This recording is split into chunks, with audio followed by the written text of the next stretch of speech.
Do Zoomers hate Harry Potter? The Gen Z liberalism problem. This is a response to Louise Perry's New York Times opinion piece about Gen Z, or Zoomers, falling out of love with Harry Potter and its so-called defense of the status quo, re-liberal democracy. First thing first, I am a millennial, not Gen Z, and I don't claim to speak for them. I'm also fully aware that millennials struggle with accepting it's not about us anymore. We're not the youngest or coolest in the commercial marketplace of youth. That said, why don't we jump into this? Hi, I am Mel, and welcome to the Eben Space. I haven't been here a while, but I am here, and I am me, and I hope you are also you, and you will subscribe and like and share this. So Louise Perry is a British author, somewhat controversial, has a lot of opinions in her own podcast about everything from, fertility to marriage to traditional gender roles. What Perry is making headlines for this time around is basically comments on Harry Potter. Immediately right off the bat, I didn't really care for this because it's obvious to me that Perry is using Harry Potter as clickbait, and a lot of her arguments, however, are things that I decided I want to engage with. So Perry describes herself as a graying millennial. Graying millennial. We prefer elderly, thank you. I am not graying. You are. Anyway, so what's wrong with Perry's thesis? What's wrong with Perry's thesis? So Perry's argument is that Harry Potter's worldview is basically a classic liberal worldview, that it upholds the status quo and is out of touch. I argue that the same thing can be said for Star Wars and its Jedi Order and Starfleet's and Star Trek's Starfleet. Both of them also uphold the quote-unquote status quo, although she insists that Star Wars and Lord of the Rings hold up better than Harry Potter in her piece. By Perry's own admission, Harry Potter fans tend to be more accepting of those who are different, to be more politically tolerant, and to be more supportive of equality, to be less authoritarian, to be more opposed to the use of violence and torture, and to be less cynical, and to evince a higher level of political efficacy. This is based on actual research, but for some reason, Perry's arguing this makes us out of touch. Doesn't make much sense, does it? So let's delve into this a little bit. So the classic liberal order is, I guess, what Perry really has a problem with. And she thinks the classic liberal order is basically the status quo in Harry Potter, but so too is the classic liberal order the status quo in Star Wars and Star Trek. And she's arguing this classic liberal order no longer represents young people or the world they want to live in, a world that challenges authority, deconstruct power systems, is racially and sexually diverse, and quote-unquote eats the rich. Right off the bat, there's a problem because this isn't true. Gen Z is the first generation intentionally raised by so-called wokeism, which is a radical socio-political movement that intertwines social justice, identity, and power, which positions itself as a solution to the failing liberal democratic framework or the status quo, which itself was decimated by neoliberals in the 80s and 90s, exemplified by the like of Gordon Gekko's "Greed is Good" speech in the 1987 film Wall Street, or what is sometimes called Reaganism and Thatcherism, Clintonism, and Blairism. Gen Z, like millennials, are children at the end of history. So we inherited a world not of prosperity, home ownership, and success, but a world of broken promises, environmental degradation, increased threats of war, declined standards of living, and the rising cost of living. This is the world we live in. My argument is that Harry Potter can be substituted for Lord of the Rings, Star Wars, Star Trek, Teen Vogue, and countless other institutions and brands that seek out the newest, hottest young adults. Perry didn't use Lord of the Rings, which she actually, pointed out holds up better than Harry Potter for reasons, or Star Wars and Star Trek. I think she used Harry Potter because of J.K. Rowling and a desire to, you know, play into the culture war. It's a means to get eyeballs, on the article. It's a means to get attention, and what better way than Harry Potter because it has an author who is deep in the trenches of the so-called culture wars. But let's look at why Harry Potter can be substituted for Star Trek and Star Wars, and why Harry Potter even has more potential than Star Trek and Star Wars, because those two franchises, more than Harry Potter, have already miscalculated. So both Star Wars and Star Trek have made strong attempts to reach Zoomers that have quite frankly failed. Star Wars The Acolyte diversified the franchise with a black female heroines played by Amandla Stenberg, lesbian space witches, and a critique of the noble Jedi Order, aka the classic liberal order, as a weapon for destroying those who challenge the hegemonic status quo. AKA the Jedi Order destroyed the lesbian space witches because they too could control the Force. The Jedi Order lied and claimed that Anakin Skywalker, a white male, was the first child created by the Force, when in fact the first child was a little black girl, or two little black girls. So that is very much, what we would call wokeism, very much played into the hands of what, according to Perry, the Zoomers want. Is that what the Zoomers want? Well, The Acolyte failed to reach Gen Z audience. It didn't do very well, and it was canceled after one season. Of course, there were other factors like, the cost of production and the audience just not being there for it. Star Trek's latest offer in Starfleet Academy bypass all the franchise's established requirements and canon, self-congratulates itself for racial, sexual, body, and disability diversity, and reduces the IP's Fame Academy, which was established to train humans and aliens for work in space, to a teen romp in space where the children shall lead. The first episode is Kids These Days. The entire series is nihilistic. It's about letting the kids be themselves, no authority, even the authority. The Lanthanite woman, Commander Nala, played by a great actress, Holly Hunter, is basically blasé, don't care about rules, do whatever you want. I, sit in the chair, I lounge in the captain's chair. By the way, the Lanthanites in Star Trek are not a good race. We already see Commander Pelia in Strange New World. The hippie space chick who is a leftover LSD sipping person from the 1960s just doesn't work. Why do we think this works? Anyway, the Starfleet Academy even uses Zoomer language. And despite all its attempt to appeal to Zoomer, the ratings have been collapsing. It's not doing well. Similar attempts to make, Rings of Power, the Lord of the Rings spin-off, appeal to younger audience have not been successful, except to alienate its traditional audience and spawn romantasy fan fiction between Galadriel and Sauron, aka Anatar. Similarly, Star Wars The Force Awakens, sequels basically just spawn romantasy between Rey and Kylo Ren. Somehow, none of this is working. Perry's real argument is that, and I quote, Miss Rowling foregrounds ideology in her books, and that means that her novels feel dated in a way that others do not, others like Lord of the Rings. Now, this is kind of not true.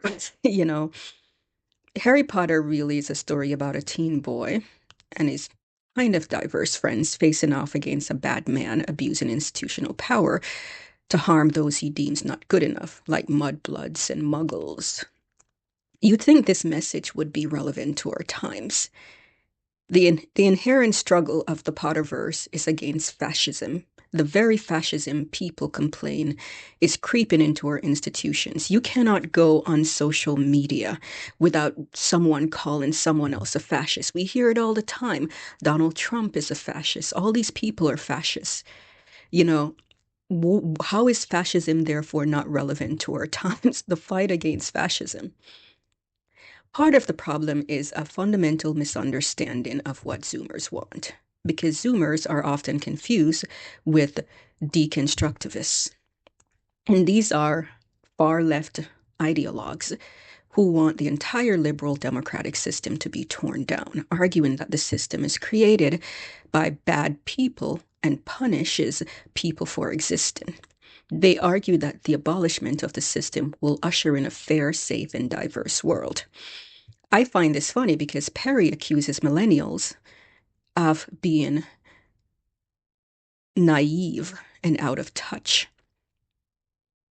But if this is the so-called alternative, how is this not naive and out of touch that if you tear down the liberal democratic order, it will lead to a better world? You know, tear down liberalism and what remains are communism, socialism, and theocracies, none of which provides the fairness and just framework. Individual rights and freedom, welfare, safety nets, bleed failing ones, and objectivity, science, and merit, which enables people to thrive personally, financially, and socially. Those systems are not better. The belief that the system, a post-modern world, a world that moves beyond our, structures and institutions, will work itself out and lead to more egalitarianism is naive. So Perry stated, for example, that millennial politics, at least the left-wing variety, rhymed so well with the morals of the wizarding world that in the wake of President Trump's first inauguration, liberal media was replete with headlines like Harry Potter helps make sense of Trump's world and Who Said It, Steve Bannon or Lord Voldemort. In 2017, a group of graduate students at Harvard started an anti-Trump group that was likened to Dumbledore's army, a coalition of students who, in the novels, unite to resist Voldemort. Miss Rawlins herself has weighed in on the Trump comparisons. Voldemort, she wrote in 2015, was nowhere near as bad. So apparently, this is somehow out of touch with what's currently going on. How is this a bad thing? Please help me make it make sense. It's not, is it really millennials that are out of touch? Is it really us? Isn't this relevant to what's going on right now, if that's the argument? We millennials existed at the end of a better world. That's why we're millennials. We are old enough to remember the world the way it was before the fall. We got a taste of what the world was before the collapse. Could it be that we are simply trying to bring back the good times because we understand that it was better? Like Cordelia Chase asking for Buffy to come back after wishing she had never come to Sunnydale because she remembered that when Buffy was here, it was better. Potterverse doesn't police who can and cannot become wizards. Potterverse campaigns for a positive relationship between wizards and muggles, or non-mags, as they're called in America. That one will never catch on. Hermione Granger leads a campaign to free the house elves, which sort of failed because the elves resented her efforts and were loyal to their masters, implying they were brainwashed into their own oppression, though Dobby later accepts his freedom. This is a storyline that can be explored in the HBO series. I've seen some critics of J.K. Rowling dishonestly claiming that J.K. Rowling writing this plot line so that Hermione is laughed at, is proof of J.K. Rowling upholding the status quo. This is ignorant. These same people wouldn't say the same thing about Samuel Tarly being laughed at the end of Game of Thrones when he proposed a more democratic system. We know from the cursed child that Hermione continued her activism on behalf of, the house elves. The house elves. We know that. So her being laughed at is not proof of maintaining the status quo. It's proof of how hard it is for people to change the status quo. And how, when you speak truths, uncomfortable truths, many people don't accept it and they don't want to accept it. They dismiss it, they laugh at it, they try to dismiss you. But you have to keep speaking that truth. That's what it's proof of. The failure of logic on the part of critics of classic franchises like Harry Potter is that they intentionally believe showing the world as it is, or what it can be, status quo, is the same as defending the world as it is, or ignoring issues. They argue that the liberal system exists to perpetuate hegemonic power, oppressor versus oppressed. All systems are about power, by the way, how to control it and manipulate it, who gets it, who oversees it, and, what it's used for.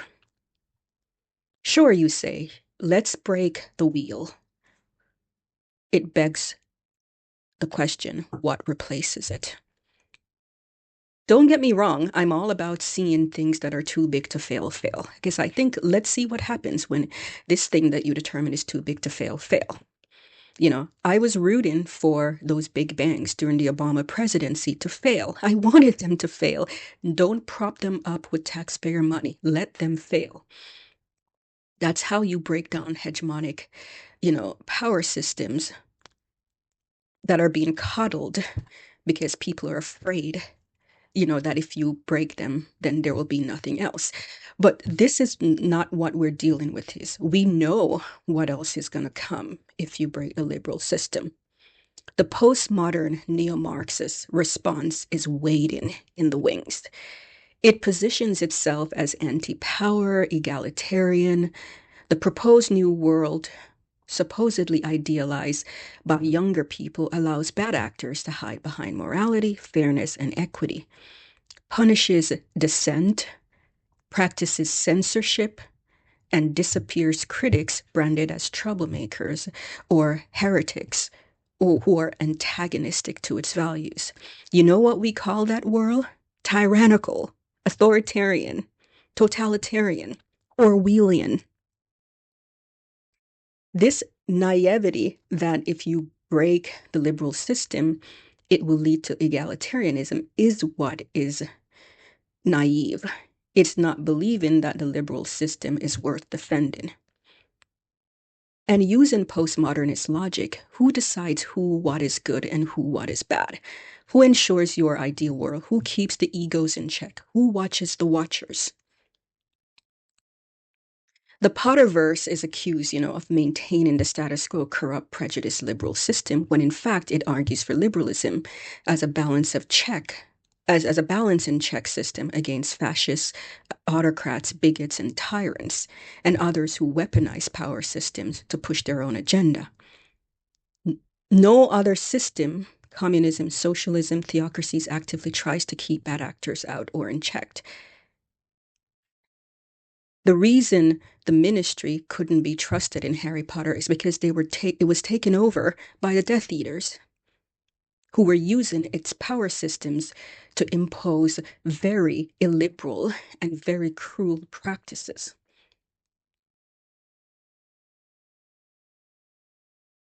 If anything, it argues that you should always challenge authority. Don't just trust something because it comes from a mainstream source. Because these systems are basically fallible. Liberalism understands human nature and ego and its many temptations. It understands that power reveals, not corrupts. It reveals who you are. It reveals your, weaknesses and your temptations, what you're susceptible to. And if you get power, it's not going to make you into something you are not. It's going to bring out what is already there. So can liberal systems, you know, be exploited? Sure. But can they hold? Will they hold? It depends on our practicing of liberal principles and values. George Orwell knew revolutionaries could become oppressors and tyrants. This is the entire premise of Animal Farm. Frank Herbert Stoon warns about false prophets promising freedom. Game of Thrones tells us that the breaker of chains and wheels sounds good, but justice pitted against a throne always loses. Katniss Everdeen kills President Coin for the same reason Jon Snow kills Daenerys. The Dark Knight tells us you die a hero or live long enough to become the villain. For liberalism to work, we need to live by its creeds. We need to fight for its values: individual freedoms, fair elections, objectivity, debates, civil engagement, etc. Egos need to be checked against ambitions because the road to hell is paved with good intentions. Who watches the watchers? All of us. Claiming Gen Z does not care for Harry Potter because of failures of liberalism is a category error. Clickbait that serves as rage bait against J.K. Rowling, offering simplistic explanation to the ongoing apathy of a generation raised in cyberspace who've all but checked out of the real world because, unlike us millennials, they do not remember a world that was better. Their disenchantment with the system is being exploited by bad actors, people who want to see the world burn because chaos is a ladder. This is not just a right-wing thing, it's also a left-wing thing. Gen Z are people on the cusp of a changing world with declining standards of living. They need optimism, not cynicism. They may never read the Harry Potter series because, well, they don't really read. Look at the surveys. But the upcoming series has potential to show a younger generation what liberalism is or what it can be. A solution to the very things they want: diversity, equality, prosperity, and above all else, optimism. Optimism is in the face of bad actors on all sides. Hope and optimism are the reason Star Wars and Star Trek and Harry Potter became multi-generational successes in the first place. It's not about exploiting their nihilism the way Starfleet Academy is doing. It's about giving them something to believe in. And yes, it's not liberalism that fails society. It's the bad actors that exploit its goodwill to carry out their own sordid agenda of greed, bigotry, fascism, and autocracy. That is the message of Harry Potter. That's what the upcoming series, can do. Continue showing this, fighting against this, keep the bad actors out so we can all equally enjoy the magic of the world. That message is always worth sharing. Thank you for listening, and don't forget to subscribe.